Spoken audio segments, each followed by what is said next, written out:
예수님께서 마지막 그 시간, 그러니까 공생애 때 그 마지막 가르침의 내용이 있습니다. 바로 그것이 오늘 우리가 읽은 본문입니다. 그러니까 얼마나 의미심장하겠어요. 예수님이 마지막까지도 꼭 가르쳐주고 싶은 게 있었습니다. 그게 뭐냐? 그게 무엇이냐면 메시아가 누구이냐. 그 제자들 가운데서도 좀 잘못 이해하고 있는 사람들이 있어서 예수님이 그렇게 질문하죠. 너희는 나를 누구라고 하느냐?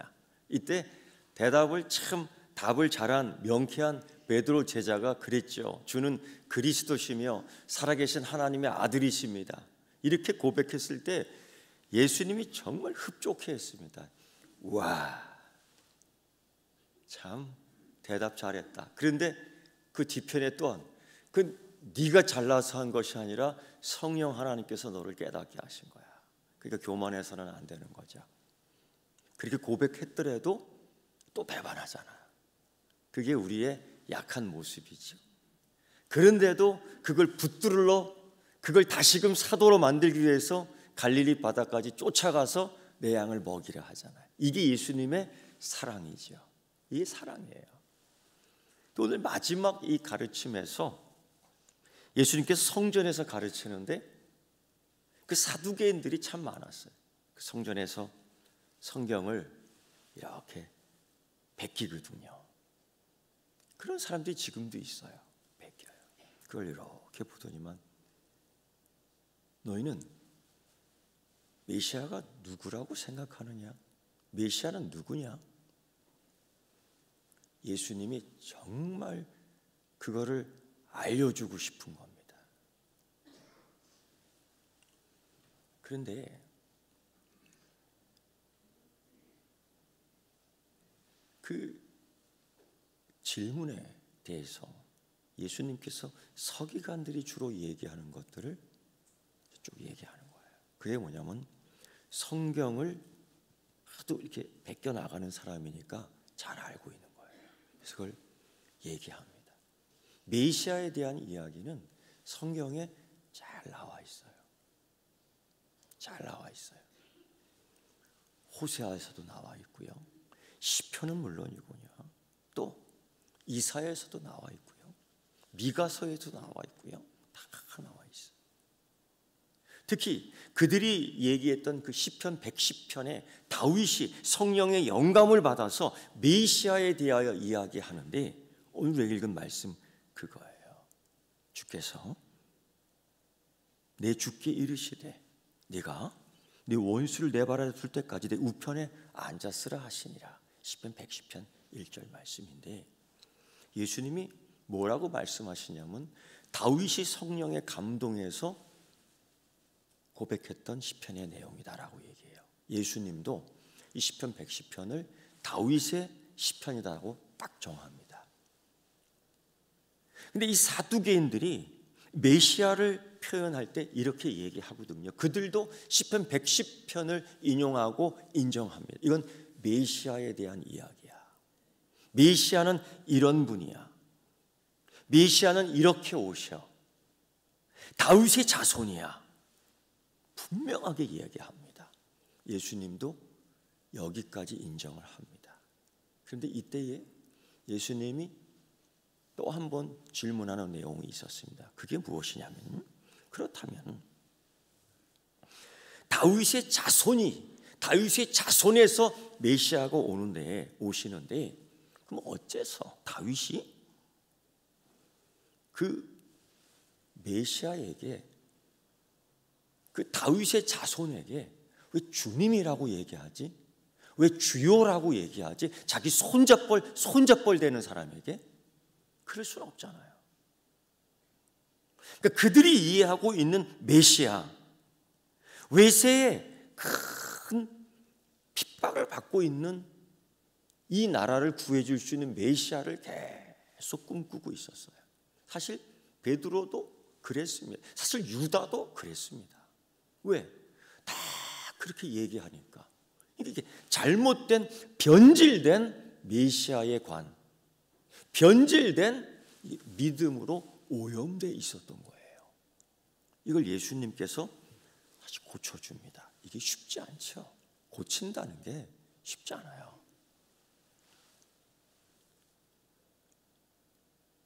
다윗의 아들, 그들이 생각하고 있는 다윗의 아들에서, 다윗의 자손에게서 나오는 메시아는 우리를 해방시켜주는 메시아야. 우리를 승리케 하는 메시아야. 우리에게 복을 주시는 메시아야. 우리에게 은혜를 주시는 메시아야. 틀린 건 아닌데 계속 그런 식으로 얘기하는 거예요. 여기에 고난받는 메시아는 전혀 얘기할 수 없어요. 핍박받는 메시아는 전혀 얘기가 안 돼요. 이때에 예수님께서 질문하는 거예요. 그렇다면은 왜 다윗이 성령의 감동에서 오는 그 메시아에 대하여 왜 주요, 다윗의 아들, 다윗의 자손인데 왜 그에게 주요라고 존칭으로 이야기하느냐, 불렀느냐, 이 얘기예요. 그러니까 이 서기관들이 대답을 못하는 거죠. 굉장히 난처한 겁니다.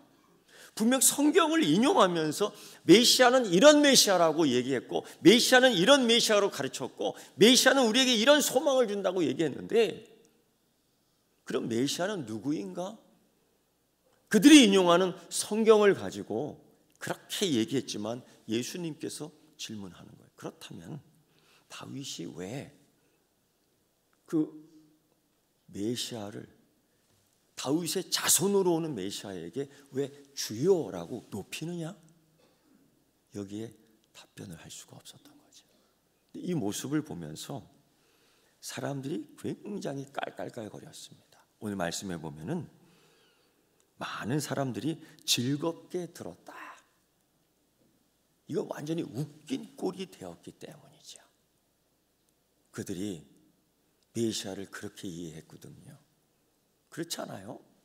우리들 가운데서도 많아요. 믿음은 이래야 된다. 교회는 이렇게 살아야 된다. 직분을 받으면 이렇게 해야 된다. 틀린 소리는 아닌 것 같은데 너무 이렇게 틀에 매기면은 이 곁길로 빠져요. 곁길로 빠져요. 이때 예수님께서 또 가르치십니다. 그 석인가들에 대해서. 그냥 틀을 매기는 그들에 대해서, 메시아를 이렇게 이해하고 이렇게 가르치는 그들에 대해서 이야기하고 있는 거예요. 이게 예수님의 마지막 성전에서의 가르침입니다. 굉장히 의미심장하죠. 그러면서 뭐라고 예수님 말씀하시냐면은 그 사두개인들을 삼가라. 이거 뭐 조심하라, 경계하라. 아니 도대체 그들이 뭘 어쨌길래요? 그들의 경고는 가짜이니까. 그들의 경고는 외식이니까. 그들의 경고는 변질되어 있으니까. 변질되어 있으니까. 경계하라라는 겁니다. 도대체 어떻게 하길래? 예수님은 이 마가복음 이 12장에서 이 마가 공동체의 이 교회에 있는 성도들에게 쭉 설명해요. 가감없이 솔직하게. 보면 그들은 과시하는 걸 좋아했어. 어디 가나 존경받으려고 꽤 애를 썼어. 나 존경해줘야 돼. 과시를 했어요. 이만큼은 믿어야 돼. 내가 제일 잘 나가. 이런 식으로. 이게 여러분, 이게 자기 한 사람에게는 좋을 줄 모르지만은 이 교회 공동체에서는 그게 큰 안 좋은 영향을 줘요. 그런 것도 있었고, 두 번째는 긴 옷을 입고 다녔어요. 이게 뭐냐면요, 결국 이것도 날 좀 알아줘 하면서 공공장소에서 문안받는 것들을 참, 인사를 받는 존재예요. 인사하는 존재가 아니에요. 저도 가끔 이렇게 모임에 이렇게 가게 되면요, 후배거든요. 후배. 근데 딱 이래요, 손을. 이렇게 해도 안 해. 그럼 내가 손을 딱 뻗으면 딱 요래. 기분 되게 나빠요. 되게 나빠요. 이런 식이에요. 왜냐하면 자기는 그럴 자격이 있다는 거예요. 뿐만 아니라요, 이들은 공공예배, 또 잔치에서는 항상 자기 자리에 앉아요. 내 자리가 있어야 돼. 높은 자리예요. 그런 걸 좋아한다는 거예요. 또 이들은요, 참 탐욕이 드러나는데 약한 사람들 거를 자꾸 뺏어 먹는 거예요. 헛된 가르침으로 뺏어 먹는 거예요. 그리고 가짜 경건 뒤에서 이걸 다 숨겨 놓는다는 거죠. 거기에 대해서 예수님이 조심하라 이야기하고 있어요. 참 대단하지 않습니까? 이 사두개인에 대해서 그냥 다 얘기하는 거예요.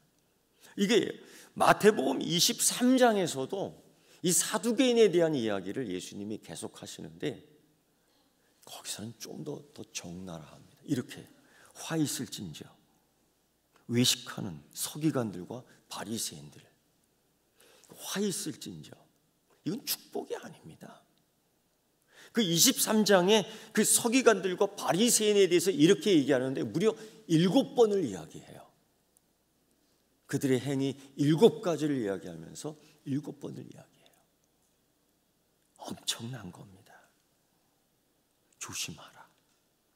예수 그리스도, 예수님 당시에 그 유대인들, 유대교의 그 종교 행위들은 그래, 그 자체로 해야 되는 거예요. 그런데 그 중심이 뭐냐? 예수 그리스도 시대 때에 하나님께 예배드리는 예배 행위는 괜찮아요. 근데 그 중심이 뭐냐? 자기를 나타내려는 것들이에요. 예수 중심, 하나님 중심, 성령님 중심이 아니라 자기 중심에서 예배를 드리는 거예요. 자기 중심에서 성경을 읽는 거예요. 자기 중심에서 기도를 하는 거예요. 예수님이요,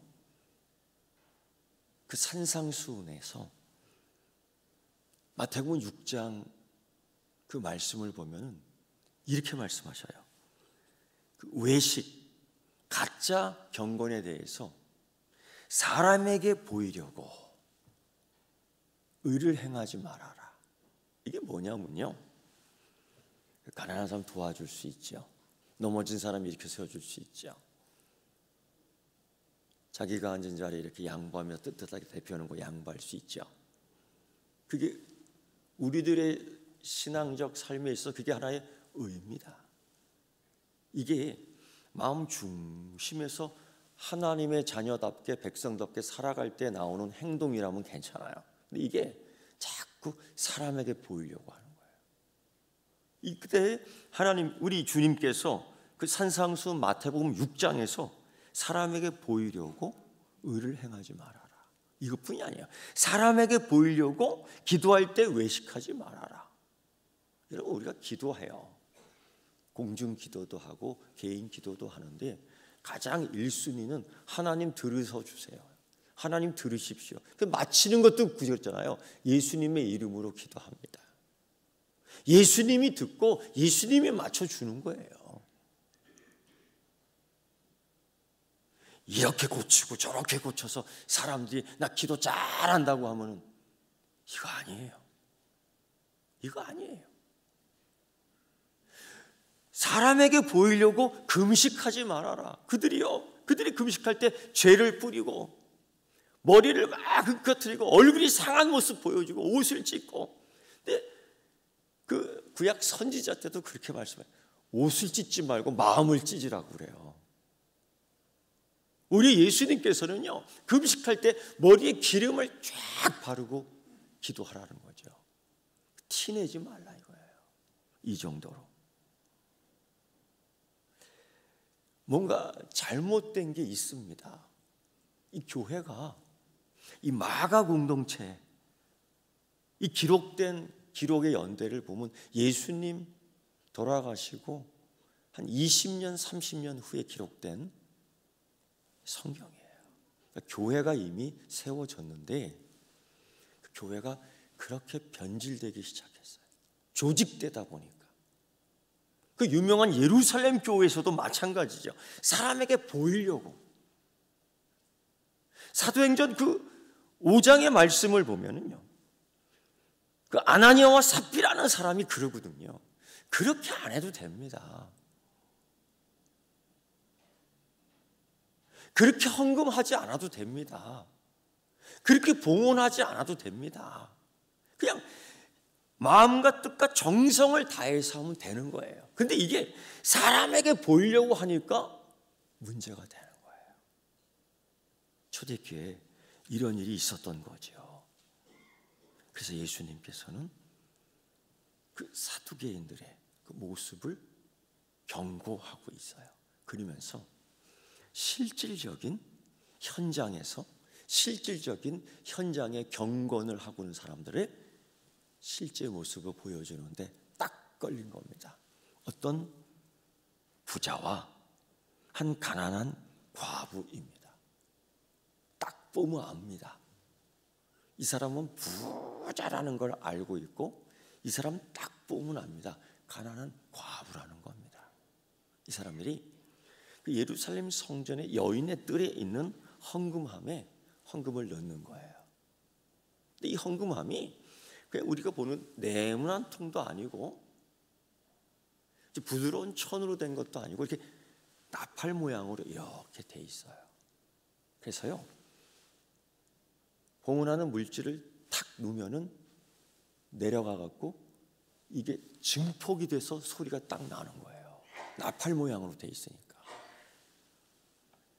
여러 부자들이 그 맛에 헌금합니다. 그 맛에. 여기 와서 그들이 왜 여인의 뜰에 들어오겠어요?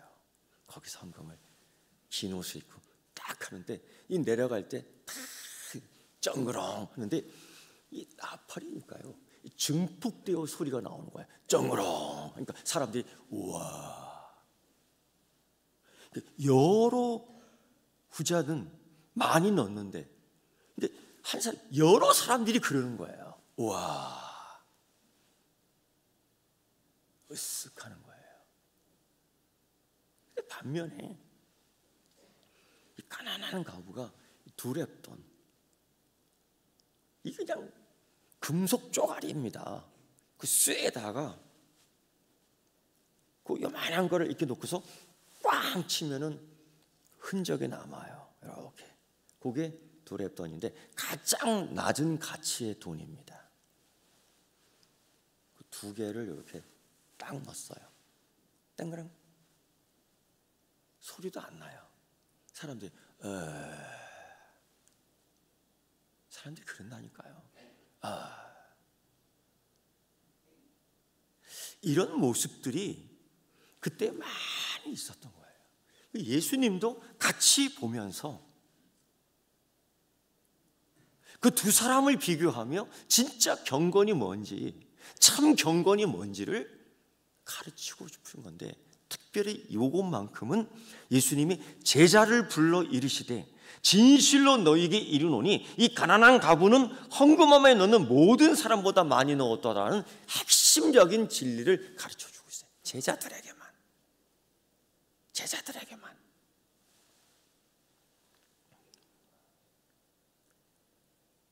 성전 헌금함에 많은 헌금을 한 사람과 두 개밖에 못한 사람을 대조하고 비교하며 어떤 것이 더 우월한지를 주님이 평가해 준 거예요.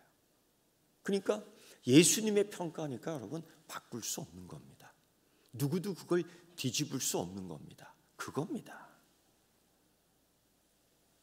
그러면서 예수님의 이렇게 평가한 이유를 얘기하는데,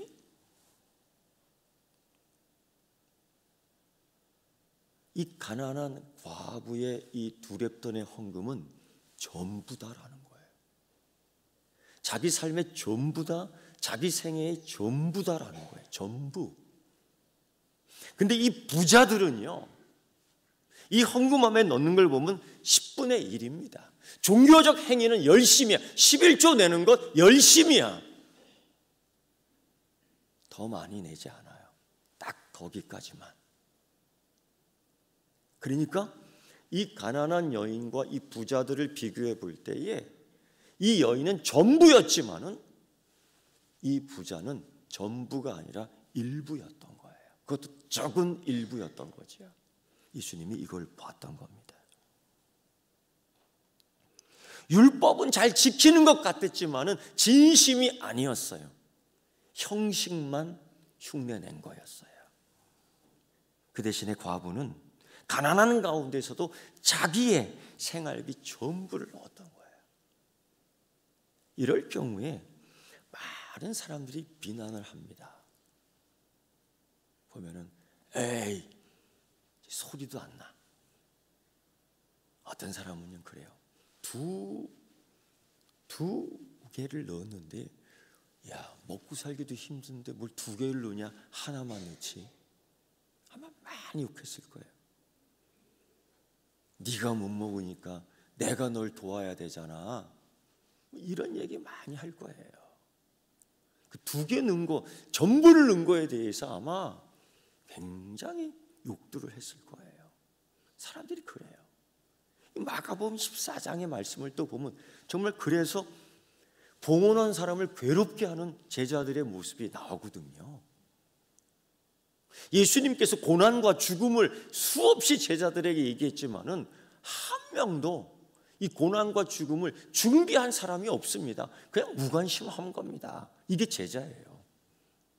그런데 그 가운데 어떤 여인이 자기 일생을, 자기의 말년을, 자기의 인생의 아름다운 부분을 위해서 준비했던 것을 예수님에게 다 쏟아부어요. 그게 향유 나드기름입니다. 엄청난 가치가 있는 거예요. 그걸 예수님에게 다 부어요. 그랬더니만 대번에 왜 허비하느냐라는 거예요. 예수님을 위해 준비했던, 예수님의 장례를, 예수님의 고난을 위해 준비했던 이 기름 부은 사건에 대해서 정작 이 제자들은 왜 허비하느냐 하면서 그 봉헌하는 사람들, 그 사람들에 대해서 막 욕하는, 얼마나 욕했으면은 예수님이 그 여인에 대해서 괴롭게 하지 말아라. 전혀 영적인 일들을 생각도 못하고 보지도 못한 거예요. 그냥 보는 게 그냥 이거예요. 이거. 여러분, 열왕기상 17장 1절부터 14절의 말씀을 보면 그 엘리야하고 시돈 땅의 사르밧 과부 이야기가 나옵니다. 그때에 이 시기적으로 볼 때는 가뭄과 기근과 그리고 역병이 아주 창궐했던 때입니다.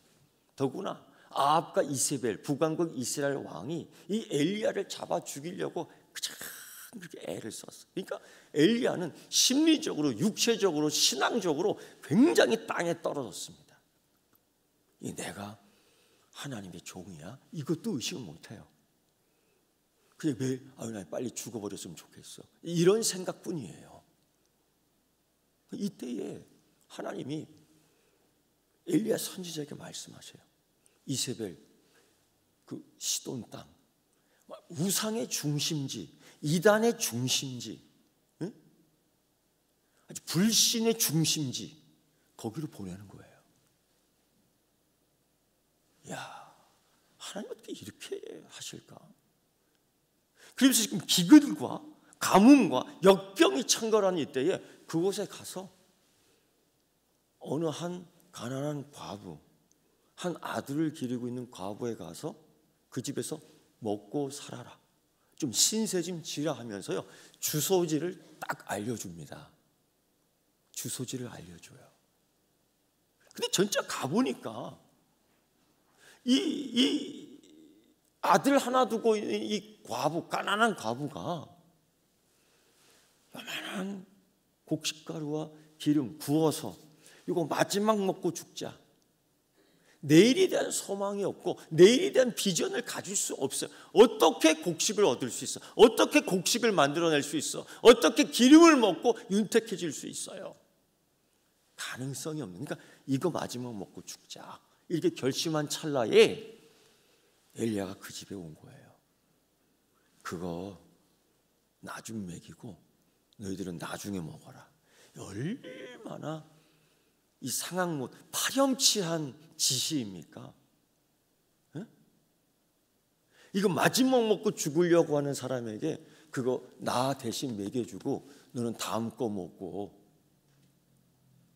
이게 볼 때는 그렇게 할 수가 없지요. 근데 이 엘리야가, 이 믿음도 다 떨어진 엘리야, 이 자존감도 없는 엘리야, 그냥 죽겠다는 이 엘리야. 그런데 이 엘리야가 가서 그렇게 얘기하는 거예요. 이 여러분, 이 믿음이 없는 사람들이 이 이야기를 들으면은 그 엘리야를 뭐라고 해요? 썩을 놈이라고 그런 거예요. 엘리야, 이 죽일 놈이라는 거죠. 이런 놈이 있냐? 응? 남의 먹을 거 없어서 요거 먹고 죽이려는 사람 같아갖고 자기 달라고 하는 이런 놈이 어디 있어요? 근데요, 이게 그런 식으로만 바라보기 때문에 그래요. 여기에 하나님의 아주 놀라운 계획이 있습니다. 이걸 바라봐야 돼요. 이거 못 보면 끝나는 겁니다. 그냥 요즘 그러잖아요. 교회는 다니는데 예수 부활을 안 믿어요. 교회는 다니는데 불신이에요. 교회는 다니지만은 교인이지 그리스도인이 아니에요. 이런 사람들이 너무 많다는 거예요. 제가 한번 질문해 볼게요. 교인입니까? 겁먹고 안 하시면 안 돼요. 교인이죠. 당연히 서귀포 교인이죠. 다시, 서귀포 교인입니까? 그리스도인입니까? 더 크게 해야 돼. 그리스도인입니까? 제자입니까? 제자 공부 해야 돼요. 15년 전에 해놓고서 안 하고서 그때 지금껏 울고 먹으면 안 되는 거예요. 새롭게 날로 새롭게 해야 돼. 근데 이 하나님의 이 경륜을 볼 수 있는 눈이 열려야 됩니다. 근데 이 사르밧 과부가 해줘요. 그게 참 신기한 거예요. 이거를 하나님의 오묘한 축복의 흐름입니다. 이걸 타야 돼. 나 안 해. 이게 안 해도 돼. 근데 그걸로 끝이야. 안 해도 돼요. 근데 이 사르밧 과부가 이걸 합니다. 울며 삽니다. 먹여요. 콩을 눈물 다 섞어서 먹이는 거예요. 근데 놀라운 일이 벌어져요. 그 집에 이 곡물가루와 기름이 마르지 않아요. 이렇게 설명할 수가 없어요. 물질이 마르지 않아요. 이 지갑에 항상 노란 돈, 파란 돈, 초록 돈이 들어 있어요. 이게 설명할 수가 없어요. 이게 은혜예요. 오늘 이런 일들이 열왕기상 17장 엘리야와 사르밧 과거의 이야기 속에서 나와요. 그런데 그 이후에 어떤 일이 일어나냐면은 그 기근과 가뭄과 역병에서 그만 그 집 아들, 하나밖에 없는 귀한 아들이 갑자기 죽습니다. 그러니까 난리 나는 거예요. 엘리야도 그 집에서 얹혀먹고 살고 있는데 이런 일이 벌어진 겁니다. 그러니까 엘리야가 그래요. 하나님, 이러려고 나를 보내셨습니까? 아이고 하나님, 이렇게 하려고 이렇게 했습니까? 아들이 죽었는데 무슨 기름이 필요해? 아들이 죽었는데 무슨 곡식가루가 또 그 필요 없어요. 아들의 목숨이 중요하지. 아유, 이 엘리야가 큰일 났어요. 믿음도 없는 이 엘리야가 붙들고 기도합니다. 살려달라고. 근데 놀랍게도 그 아들이 살아나요. 죽었던 아들이 살아나요. 근데 여기서 이 이방 지역에 살고 있던 그 시돈, 우상의 중심에 살고 있던 이방 여자, 하나님의 자녀가 아닌 이 여자가 엘리야에게 이렇게 얘기해요. 17장 24절의 말씀을 보면은 엘리사에게 이르시되, 여인이 엘리사에게 이르시되, 내가 이제야 당신은 하나님의 사람이시요. 이게 뭐야? 이제야 당신이 하나님 사람인 줄 알았다. 이거 먹고 살라고, 이거 나 먼저 달라고 할 때 이 미친놈이야, 이거 이렇게 생각했다는 거예요. 그러지 않겠어요? 어차피 죽는 거 한번 해보자 했던 겁니다. 믿어서 해준 게 아닙니다. 한 거예요. 그리고 놀라운 경험을 하면서도 긴가민가 하는데 아들 죽었다가 살아나잖아요. 이때 이 여인이 신앙 고백을 이렇게 하는데 하나님에게 한 것이 아니라 엘리야에게 하는 거예요.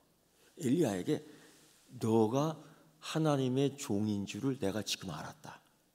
자기 정체성도 잃어버리고 맨날 죽겠다는 선지자, 믿음도 다 까먹고 도망가는 선지자, 뭘 할지도 모르는 하나님의 자녀, 이 세대의 믿음을 표현하지도 못하는 자, 그런 자 앞에서 이 이방 여자가 그 엘리야에게 얘기하니까 너 진짜 하나님의 종이구나, 권사님 진짜 하나님의 여종이구나, 장로님 진짜 하나님의 남종이구나, 이걸 얘기한 거예요.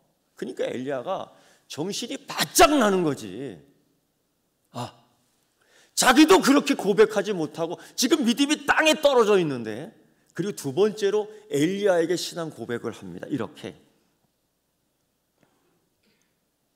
당신의 입에 있는 여호와의 말씀이 진실인 줄을 아노라.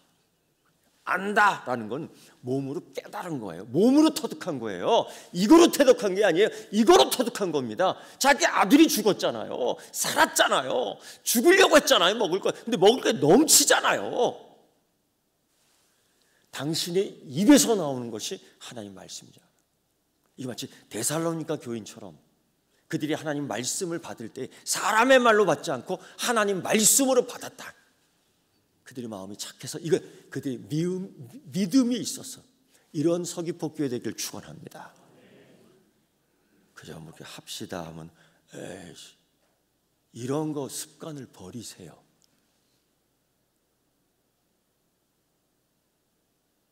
오늘 문제가 뭐냐면 이 사두개인이에요.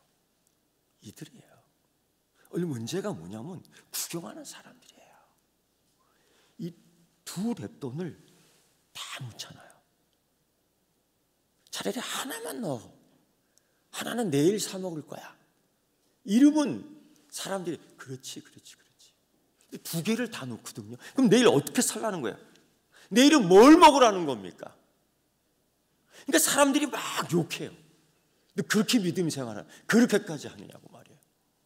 근데 여러분, 이 장면은 예수님의 이 공생의 활동, 성전에서 가르치는 것, 아니 다른 어느 곳에서 가르치는 것하고도 마지막입니다. 근데 예수님께서 이 여인의 모습을 이렇게 보여줘요. 그 부자들의 모습 속에 비추어 볼 때 전혀 다른 진짜 경건을 보여줘요. 왜? 이 여인이 자기의 전부를 드렸거든요. 이거 누구의 모습을 보여주는 거냐면 앞으로 십자가에서 자기 생명을 전부 드리는 예수님의 모습을 보여준 거예요. 우리의 헌신이 예수님의 모습을 보여주는 겁니다. 우리의 진짜 경건이 예수님의 생명을 보여주는 겁니다.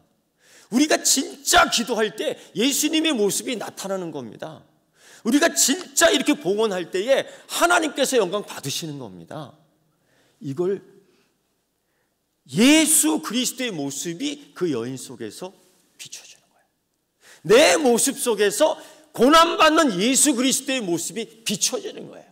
내 기도하는 모습 속에서 하나님 내가 피곤하고 하나님 내가 죽겠고 하나님 내가 시간이 부족하지만 이때에 내가 기도할 때 겟세마네 동산에서 기도하는 예수 그리스도의 모습을 재현하겠습니다. 아멘? 아멘? 아멘? 재현하겠습니다. 오늘 이 모습을 보여준 거예요. 사도 바울이 대표적으로 그러잖아요. 예수 그리스도의 남은 고난을 내 몸에 채운다. 그래서 사도 바울을 보면은 고난의 상징이야. 가장 매맞잖아요. 자지 못함과 쉬지 못함에서 눈병이 그렇게 나잖아요. 치료가 안 돼. 굶어요. 먹지 못해요.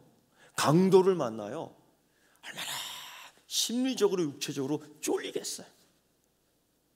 그래서 예수 그리스도의 남은 고난이 내 몸에 있다라는 거예요. 그게 여러분 있습니까? 이번 사순절 기간에 찾아내세요. 찾으세요. 그걸 통해서 예수 그리스도의 모습이 현현되는 겁니다. 비춰지는. 오늘 이 여인, 가난한 과부에 두렸던 자기의 전부를 드린 걸 통해서 예수가 앞으로, 그리스도가 앞으로 십자가에서 고난 속에서 자기 생명을 다 주는 모습을 미리 비춰주는 거예요. 이거를 제자들만 불러서 이야기해 준 겁니다. 제자들만. 여러분 이거 아무에게나 가르쳐 주는 거 아닙니다. 오늘 이 시간에 우리 교회 서귀포교회 성도들만 이거 아는 거예요. 할렐루야. 따라 하십시오 이거. 여러분 예수님은